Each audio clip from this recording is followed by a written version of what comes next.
বিসমিল্লাহির রহমানির রহিম। প্রিয় দেশবাসী, আসসালামু আলাইকুম ওয়া রাহমাতুল্লাহি ওয়া বারাকাতুহু। আল্লাহ রব্বুল ইজ্জতের দরবারে এই আশা করছি যে আপনারা সকলেই সুস্থ আছেন, ভালো আছেন। ইতিহাসের এক গুরুত্বপূর্ণ মুহূর্ত পুরো বাংলাদেশের মানুষ উদযাপন করছেন। দীর্ঘ ১৬ থেকে ১৭ বছরের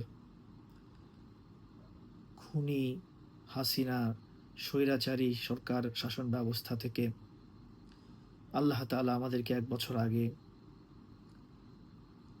৩৬শে জুলাই ২০২৪ ৫ই আগস্টে মুক্তি দান করেছিলেন।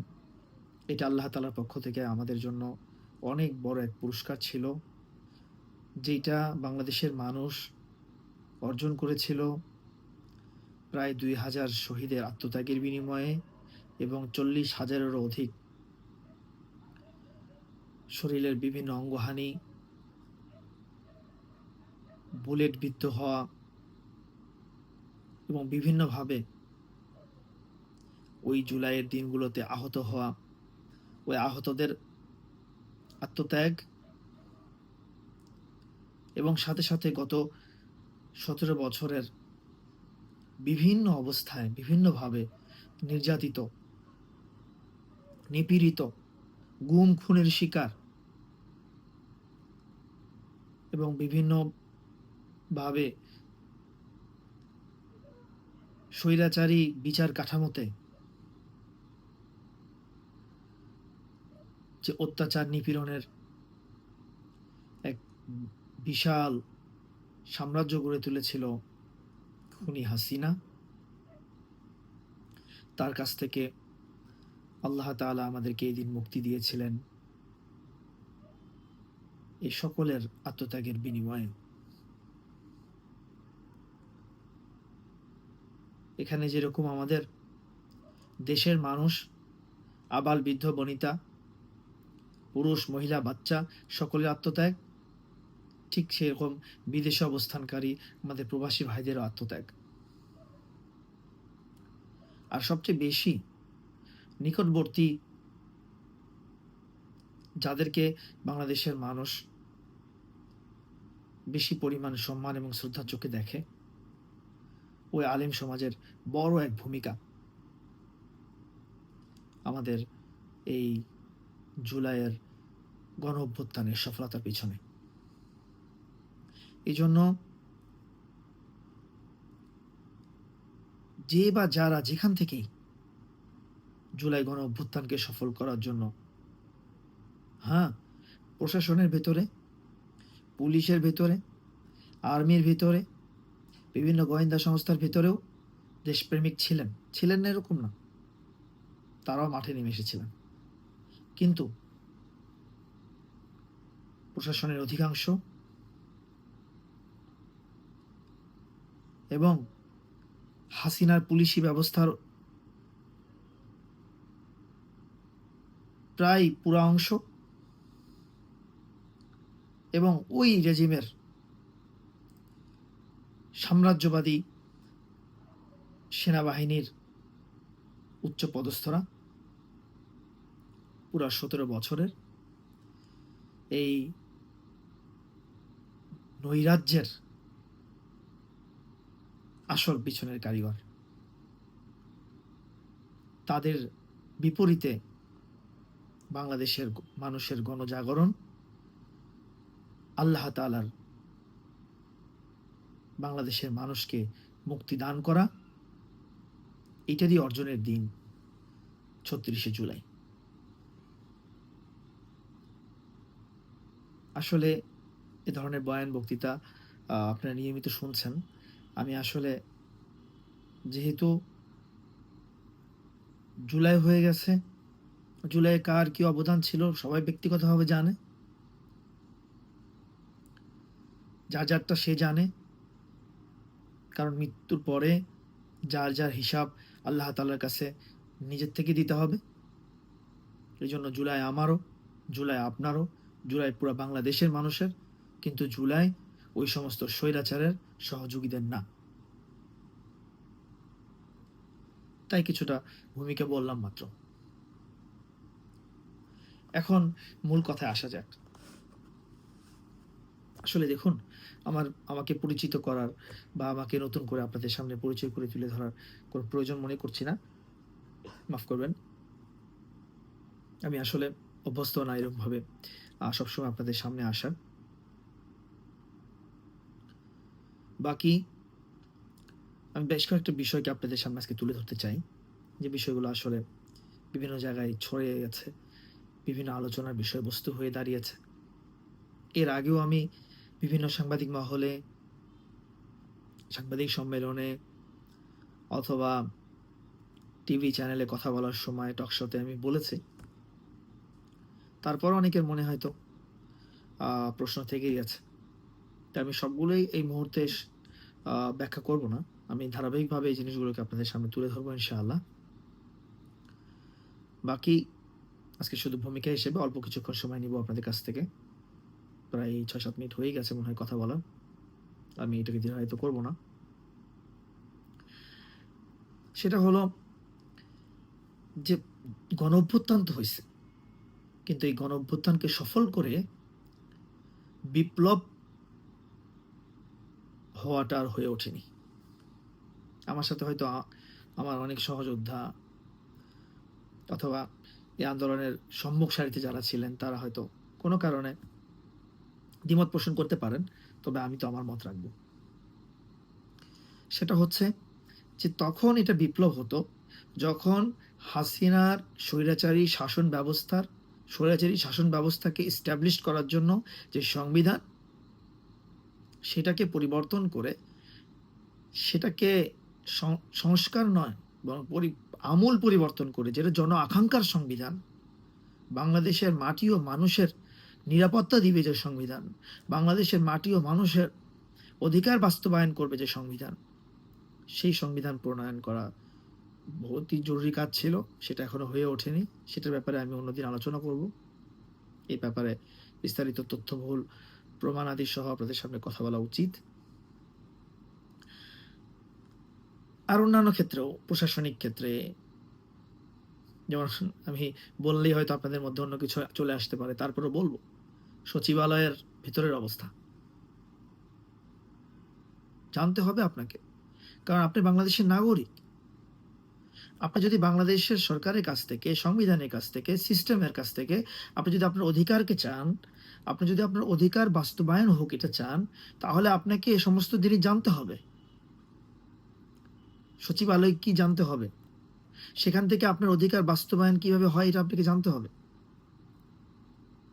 হ্যাঁ, আপনাকে সরকারের সিস্টেমকে জানতে হবে, তাহলে আপনি প্রশ্ন করতে পারবেন।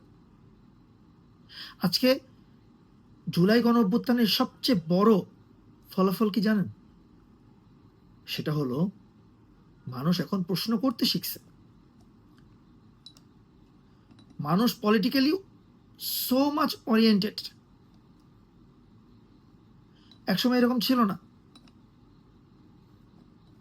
রাজনৈতিক বিষয়গুলোর ব্যাপারে মানুষ এত ধারণা রাখতো না, এত চিন্তা করতো না, এত নিজেদের মত দিত না। কিন্তু জুলাই আমাদেরকে শিখিয়েছে মত দিতে হবে, নিজের অধিকারকে আদায় করে নেওয়ার জন্য এই সম্পর্কে জানতে হবে এবং জিজ্ঞাসা করতে হবে।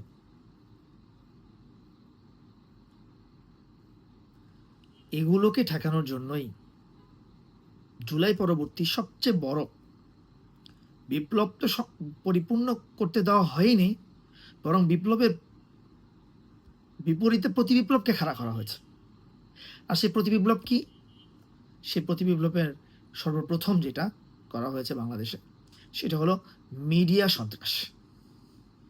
যদিও আমিও মিডিয়াই ব্যবহার করছি কোনো একটা, কিন্তু এটা ভালোর জন্য কাজ করার কথা ছিল। কিন্তু জুলাইয়ের দিনগুলোতে 17 বছরে যেরকম এটা বাংলাদেশের জনগণের বিপরীতে কাজ করছে, এখনো একটা চক্র উদ্দেশ্য প্রণোদিতভাবে এটা করে যাচ্ছে। মিডিয়া ট্রায়াল, মিডিয়া কু, আজীব, বড় আজীব কথা এটা। গতকালকে ঘটনায় দেখেন, তথ্য প্রমাণ ছাড়া একজন বিদেশি নাগরিক, অবশ্যই সে শুধু সাধারণ নাগরিক না, দায়িত্বপ্রাপ্ত একজন ব্যক্তি, তার বাংলাদেশে অবস্থান করার ব্যাপারে এবং তার সাথে জুলাই গণ অভ্যুত্থানের নেতৃত্ব দানকারী কয়েকজন ব্যক্তির ওপরে যেই পরিমাণ মিডিয়া ট্রায়াল করা হলো, এটা তামাশা, এটা একটা সার্কাস।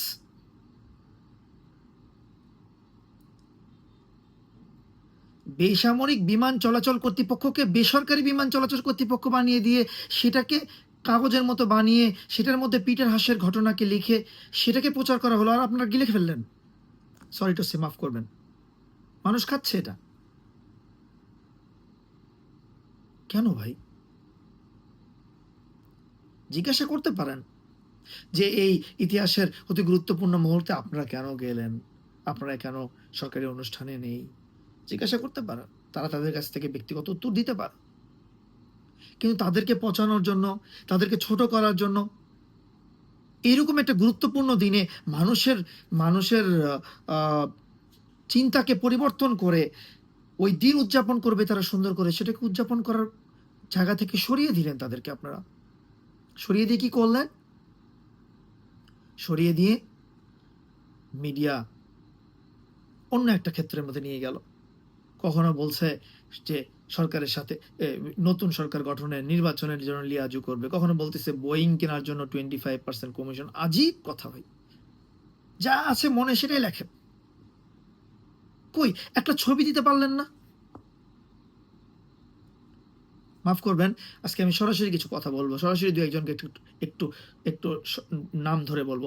কালবেলাকে বলতেছি, আপনারা এই ভিডিও ফুটেজ পাচ্ছেন, তারা হচ্ছে এয়ারপোর্ট থেকে বের হচ্ছে, এই ভিডিও ফুটেজ পাচ্ছেন যে তারা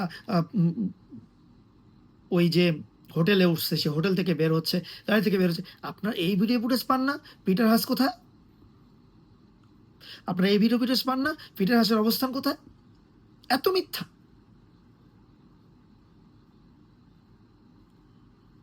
শুনুন, আপনার নাম বললে এখন এটাকে অন্যভাবে নেবেন। সন্তোষ শর্মা, আপনি ইচ্ছা মতো চলেন না। বাংলাদেশের মানুষ, বাংলাদেশের সো কল্ড জাতির পিতা, যে জাতিকে ধ্বংস করছে, এরকম একজন ব্যক্তি, যাকে বিভিন্ন সময় আমাদের অনেক রাজনৈতিক দল অনেক বড় মাপের নেতা হিসেবেও মনে করছে, যারা এখন বিপ্লবের বড় বড় স্টেক হোল্ডার, তারাও, সেই শেখের বেটিকেও ছাড় দেয়নি বাংলাদেশের মানুষ। আর আপনি কোথাকার কে আসছেন? এক পত্রিকার সম্পাদক। কি মনে করেন নিজেকে? এটা ঘটনা বলে দিলেই হলো। আর সবচেয়ে বড় দোষ তো আমাদের। আমরা খেয়ে যাই, মিডিয়া যেটা বলে সেটাই আমরা খাই, মিডিয়া যেটা বলে সেটাই আমরা বিশ্বাস করে বসি। আরে ভাই, চিলে কান নিয়ে গেছে, আসলে নিচে কিনা দেখেন। মরা মুরগির মাথা নিছে নাকি মানুষের কান নিচে? একটু খেয়াল করেন, কানটা কানের জায়গায় আছে কিনা, কানটা কানের জায়গায় আছে কিনা খেয়াল করি। আসে বিপরীতে বলা, গালিগালাজ করা শুরু করে দিই।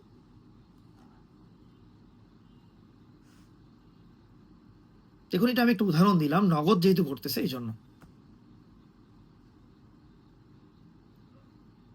এখন আসি যে বিপ্লবোত্তর গণ অভ্যুত্থানের পরবর্তী সময়ে বাংলাদেশের রাজনীতিকে, বাংলাদেশের সরকার ব্যবস্থাকে, বাংলাদেশের প্রশাসনিক কাঠামোকে জননির্ভর, জন আকাঙ্ক্ষার দেশ গড়তে বাংলাদেশের মানুষের চাহিদার উপরে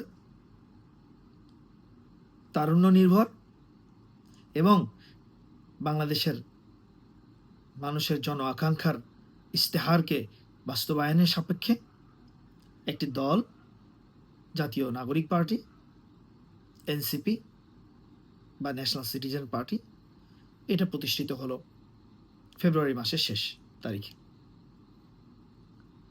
এর কিছুদিন পরেই, কিছুদিন বলতে কয়েকদিনের মধ্যেই শুরু হলো এই দলকে ছোট করা, এই দলের নেতৃস্থানীয় ব্যক্তিবর্গকে ছোট করা, কেন্দ্রীয় কমিটিকে প্রশ্নবিদ্ধ করা। হ্যাঁ, আপনার কাছে যদি সঠিক তথ্য নির্ভর কোনো বিষয় থাকে, প্রমাণাদি সহ প্রমাণ দেন, তাহলে এনসিপির যে কোনো ব্যক্তির উপরে অভিযোগের তদন্ত হবে এবং সেটার উপরে তার ব্যাপারে ব্যবস্থা গ্রহণ করা হবে। কিন্তু মিথ্যা, সেই জায়গাতেই সর্বপ্রথম আমার নাম আসলো। হুজুগে একটি ঘটনাকে, একটা মিথ্যা ঘটনাকে, একটা অসত্য ঘটনাকে সামনে নিয়ে আসা হলো। বাংলাদেশের সরকার ব্যবস্থা ক্রান্তিকালীন সময়, অন্তর্বর্তীকালীন সরকার টালমাটাল অবস্থা, একদিন সচিবালয় ঘেরাও, একদিন এই কর্মকর্তাদের আন্দোলন, একদিন ওদের তাদের আন্দোলন, এগুলোকে দেখতে দেখতে সরকারের কত সময় চলে গেছে। ওই অবস্থাতে কি হলো, বই ছাপানোর কাজ, এনসিটিবি, জাতীয় শিক্ষাক্রম ও পাঠ্যপুস্তক বোর্ড, ওই জায়গাতে আমার ইনভলভমেন্ট কি, আমি কিভাবে জড়িত হলাম, এটা আমি বারবার বলেছি যে শিক্ষা উপদেষ্টা, তৎকালীন শিক্ষা উপদেষ্টা ডক্টর ওয়াহিদুদ্দিন মাহমুদ স্যার এবং অন্যান্য দায়িত্বশীল উপদেষ্টা, যে ব্যাপারে স্বয়ং মাননীয় প্রধান উপদেষ্টা ডক্টর মোহাম্মদ ইউনূস সাহেব নিজেও অবগত ছিলেন, তাদের বলার কারণে আমার ওখানে সাহায্য করতে যাওয়া, সাহায্য করা হয়েছে। যথাসম্ভব চেষ্টা করে সমস্ত প্রতিকূল অবস্থার ওপরে আওয়ামী লীগের তৈরি করা কমিটি দিয়ে এখনো মুদ্রণ শিল্প সমিতি চলতেছে। হাসিনার টেকনোক্র্যাট মন্ত্রী মোস্তফা জব্বারের ভাই রব্বানী জব্বারের নেতৃত্বে এখনো বাংলাদেশের প্রেস শিল্প বেঁচে আছে কিভাবে বলেন?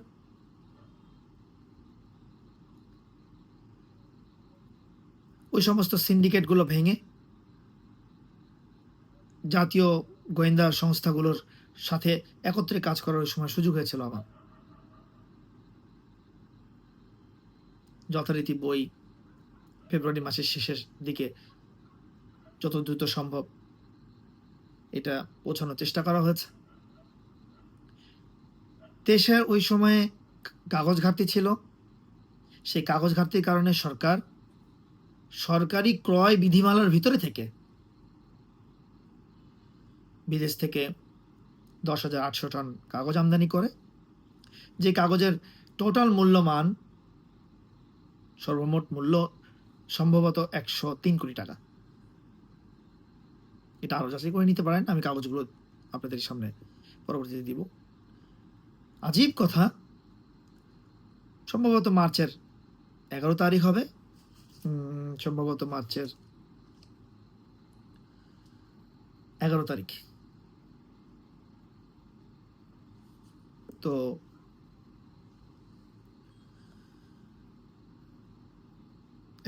এটি পত্রিকা, অনলাইন পত্রিকা ঢাকা পোস্ট, সেটার একজন সাংবাদিক নূর মোহাম্মদ সাহেব, উনি একটা রিপোর্ট করলেন যে 400 কোটির দুর্নীতির সাথে আমার নাম লিখে একটা রিপোর্ট করলেন। সেখানে উনি বিস্তারিত লেখার মধ্যে লিখলেন যে কাগজ আনা হয়েছে, সে কাগজ থেকে 400 কোটি টাকা কমিশন নেওয়া হয়েছে। বলেন তো, আজীব না কথা? 103 কোটি টাকার কাগজে 400 কোটি টাকা আবার কিভাবে কমিশন হয়? তো অনেকে বলে আর এনসিডিবিতে তো কয়েক হাজার কোটি টাকার কাজ। ভাই, এই টেন্ডার তো জুলাইয়ের আগে করে গেছে হাসিনা। আওয়ামী লীগের এই দোসর প্রেসগুলোকে কিন্তু দিয়ে গেছে কাজ, তাদের কারণেই তো এই সরকার আসার পর অসহযোগিতামূলক আচরণের কারণে তো বই ছাপানো হয়নি, বই ছাপাতে দেরি হয়েছে।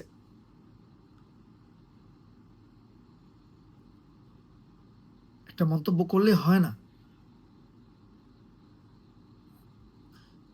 সে ওই নিউজটা করার অল্প কিছুক্ষণের মধ্যে নিউজ গায়েব করে দিল, অথচ আমার সাথে কথা হয়নি। নিউজ করে উনি আমাকে বলে, এটা সাংবাদিকতার একটা ইথিক্স আছে, এটা নীতিমালা আছে। সেই নীতিমালার বাইরে যে কেউ যদি কারোর বিরুদ্ধে কোনো সংবাদ করেও, সে যদি বাস্তবিক সাধারণ কোনো মানুষ, তাকে জিজ্ঞাসা করা উচিত যে আপনার ব্যাপারে এই অভিযোগ আসছে, তা আপনার ব্যাপারে লেখালেখি করা হবে। কিন্তু না, আমাকে জিজ্ঞাসা করা হয়নি। সে আমাকে জিজ্ঞাসা করা ছাড়া রিপোর্ট করলো, জিজ্ঞাসা করা ছাড়াই আবার ডিলিটও করে দিল। এর মধ্যে সারা বাংলাদেশ সব জায়গায় এটা ভাইরাল। আচ্ছা, অসুবিধা নেই। এরপরে কয়েকটা জায়গাতে কয়েকটা পত্রিকা এটা লেখালেখি করা শুরু করলো। ইনকিলাব অনেক খারাপভাবে লিখেছে। তো আমি সাথে সাথে ওই 2 দিনে যারা এই পত্রিকাগুলো লিখেছে তাদের নামে আমি মানহানির মামলা করেছি এবং সাংবাদিক সম্মেলনও করেছি। অনেকে বলে থাকে আমাকে বিভিন্ন পোস্টে, কমেন্টসে বা বিভিন্ন জায়গাতে আমাকে বলে থাকে যে আপনাদের নিজেকে প্রমাণ করেননি, আপনি নিজেকে সাংবাদিক সম্মেলন করেননি। আমি বলি, ভাই কয়বার করব, আপনি দেখেননি তো? আপনার তো উদ্দেশ্য হলো একটা দলের, কিছু দলের কোনো ব্যক্তির উদ্দেশ্য হলো এনসিপিকে ছোট করতে হবে, এনসিপিকে পচাইতে হবে, মানুষের সামনে ছোট করতে হবে। প্রমাণ সহ আনেন না। আপনাকে কে নিষেধ করছে? একটা প্রমাণ গত মার্চ, এপ্রিল, মে, জুন, জুলাই 5 মাস হয়ে গেল এই মিথ্যা তহমতের, অপবাদের একটা প্রমাণ কেউ নিয়ে আসতে পারছে? এখন বলবেন যে দুদক তাহলে কেন? দুদক তো করতেই পারে। দুদক, আপনি একজন রাস্তার ফকির, কোনো কারণে আপনাকেও কোনো নামে কোনো কিছুতে অভিযুক্ত হলে আপনার নামে তদন্ত করতেই পারে, হতেই পারে। দুদকের তদন্ত করা মানে কেউ ওই অভিযোগে অভিযুক্ত না। অভিযোগ আসছে, সেটা তদন্ত করা হচ্ছে যে অভিযুক্ত কিনা। যদি অভিযুক্ত হয় মামলা করবে দুদক, আর অভিযুক্ত না হলে কিছুই হবে না। তো আমাদেরই হয়তো কোনো ভালোবাসার মানুষ, কাছের মানুষ, তারাই হয়তো এরকম করেছে, অভিযোগ করেছে দুদকে, দুদক তদন্ত করছে। আমি এটাকে ওয়েলকাম জানিয়েছি। অবশ্যই তদন্ত হওয়া উচিত, কারণ তাহলে আসল যারা সমস্যা করেছে তাদেরকে ধরা যাবে। এরপরে দুদক অবশ্য বিভিন্ন জায়গা থেকে তদন্ত করছে। আমি এর আগেও বলেছি, এখনো বলছি যে পুরা বাংলাদেশে না, সারা পৃথিবীতে আমার কেনা, আমার নামে, আমার পরিবারের নামে, আমার স্ত্রী সন্তান এর নামে কোথাও এক টুকরা জমিও নেই, এক টুকরাও নেই। আর আমি কখনো এরকম করার ইচ্ছা পোষণ করি না।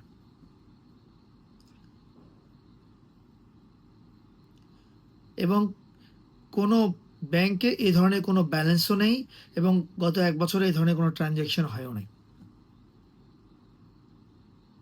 এখন আপনারা কত মত বলতে পারেন, এই জায়গার অ্যাকাউন্ট, এই জায়গার অ্যাকাউন্ট, জিজ্ঞাসা করেন না দুদককে। পাইলে তো এতদিনে ছেড়ে রাখতো নাকি? ভাই, মানুষকে মিথ্যা তহমত দেওয়া, অপবাদ দেওয়া অনেক সহজ। মিডিয়া তো লিখতেই থাকে। এরপরে আবার ওই 400 কোটি টাকার অপবাদকে কমিয়ে আরেক পত্রিকা একদিন লিখলো 300 কোটি। আরে 100 কোটি কই গেল?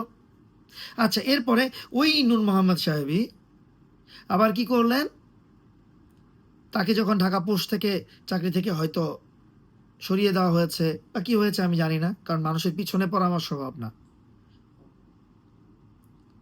আমি নিজের দায়িত্বের, নিজের কম বেশি হিসাব করাটাই বেশি পছন্দ করি, কারণ আল্লাহ তাআলার কাছে আমাকে জবাবদিহি করতে হবে।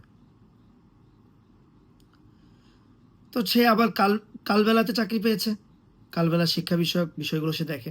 সেখানে এসে সে জগা খিচুড়ি একটা রিপোর্ট করলো 28 কোটি টাকার, যে না 28 কোটি টাকা করছে।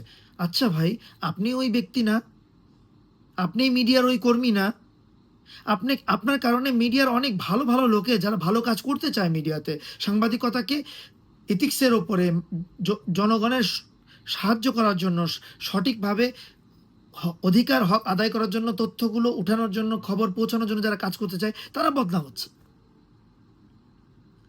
আপনি লিখলেন 28 কোটি টাকার দুর্নীতি হয়েছে, তাহলে 372 কোটি টাকা কোথায় গেল?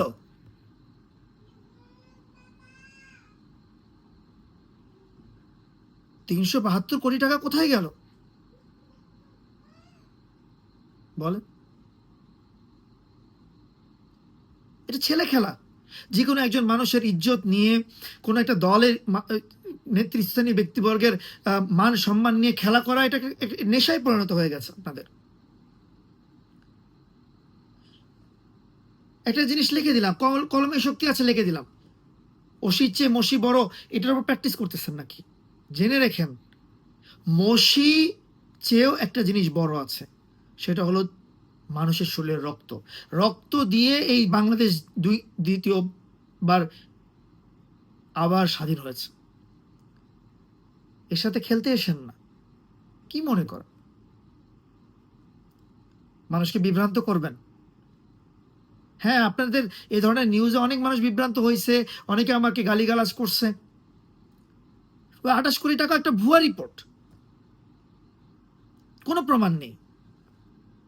কারা কাগজ নিয়ে আসছে, ওই কোম্পানি কে সরকার ট্যাক্স মুক্ত নাকি অর্ধেক ট্যাক্স না পুরো ট্যাক্স মুক্ত করার তাদেরকে সুযোগ করে দিয়েছে, সরকারকে জিজ্ঞাসা করেন, শিক্ষা উপদেষ্টাকে জিজ্ঞাসা করেন, ক্রয় বোর্ড আছে সরকারের, তাকে জিজ্ঞাসা করেন। আমার নাম কেন বারবার আনছেন? আমার দলের নাম কেন বারবার আনছেন? শোনেন, বাংলাদেশের মানুষ হয়তো একটু হুজুগে, হঠাৎ করে কোনো কথা শুনলে হয়তো বিশ্বাস করে ফেললো, হয়তো কাউকে গালি দিয়ে দিল, কিন্তু আমার পরিপূর্ণ আস্থা আছে আলহামদুলিল্লাহ, কখনো মিথ্যার কে প্রতিষ্ঠিত হতে দেয়নি বাংলাদেশের মানুষ। হ্যাঁ, একটু লম্বা সময় লাগছে হয়তো বুঝতে, কিন্তু সত্যই প্রকাশ পেয়েছে। আমি আরো শুধু এটা না, আরো যতগুলো অপবাদ দেওয়া হয়েছে আমি ছাড়াও আমার দলের অন্যান্যদের ওপরে এবং বিভিন্ন সময়, এগুলো কতটুকু সত্য কতটুকু মিথ্যা যা যা জায়গা থেকে ক্লিয়ার করলে বেশি ভালো। তারপর আমি বলবো যে সাদা কাপড়ে কালো দাগ পড়লে দূর থেকে সেটা বেশি দেখা যায়, আর কালো দাগ পড়বেই, স্বাভাবিক মানুষ তো আমরা। তো হয়তো 100 ঘটনার মধ্যে একটা দুটা তিনটা ঘটনা সত্য হতে পারে, কিন্তু বাকি 95টা 96 97টা ঘটনা সত্য না। এটা মিডিয়া বানায়। কোথায় বানায় জানেন? বাংলাদেশের একটা রাষ্ট্রীয় সংস্থা আছে যাদের যাদের ইচ্ছা মতো বাংলাদেশের কোষাগার থেকে খরচ করার অধিকার দিয়ে রাখছে। আমি সেই গোপন সংস্থার নাম আপনাদেরকে বলতেছি না, আপনারা সবাই খুব ভালো করে জানেন।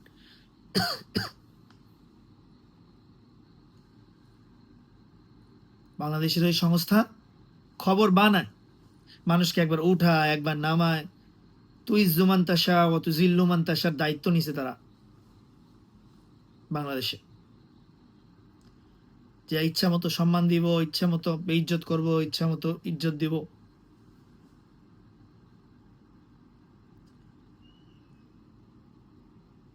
আল্লাহকে ভয় করেন।